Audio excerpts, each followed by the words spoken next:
ମୋ ନାଁ ରୋହିତ। ଗୁଣପୁର ଇଞ୍ଜିନିୟରିଂ କଲେଜରେ ଲାଷ୍ଟ ଇୟର ପାଠ ପଢ଼ିବା ସମୟରେ ଆମ କଲେଜର ପଦ୍ମାକୁ ମୁଁ ଖୁବ୍ ଭଲ ପାଉଥିଲି।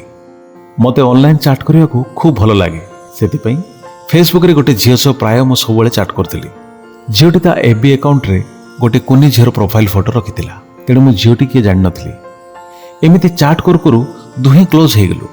ଦିନେ ଦୁହେଁ କଲେଜ କ୍ୟାଣ୍ଟିନ୍ରେ ଦେଖା କରିବା ପାଇଁ ନିଷ୍ପତ୍ତି ନେଲୁ। ସେଦିନ ମୁଁ କଲେଜ କ୍ୟାଣ୍ଟିନ୍ରେ ଝିଅଟିକୁ ଅପେକ୍ଷା କରି ରହିଥାଏ। ସେ ସମୟରେ ଗୋଟେ ହଳଦିଆ ଡ୍ରେସ୍ ପିନ୍ଧି ପଦ୍ମା କ୍ୟାଣ୍ଟିନ୍ ଆଡ଼କୁ ଆସିଥାଏ। ଏ କଥା ଜାଣିନଥିଲି ଯେଉଁ ଝିଅ ସହ ମୁଁ ଫେସବୁକ୍ରେ ଚାଟ୍ କରୁଥିଲି ଆଉ ଯାହାକୁ ମୁଁ ଭଲ ପାଏ ସିଏ ପଦ୍ମା ବୋଲି। ଆଜି ପଦ୍ମା ମୋର ସ୍ତ୍ରୀ ଆଉ ଆମର ଗୋଟିଏ ପୁଅ। ଏମିତି ଦେଖିଲେ କଲେଜର ପ୍ରେମ ସବୁବେଳେ କଲେଜରେ କାହାଣୀ ହୋଇ ରହିଯାଏ। ହେଲେ ଆମର ଭାଗ୍ୟ ଫେସବୁକ୍ର ଦୁଇ ସାଥୀ ଏବେ କିନ୍ତୁ ନିଜ ନିଜର ଜୀବନ ସାଥୀ।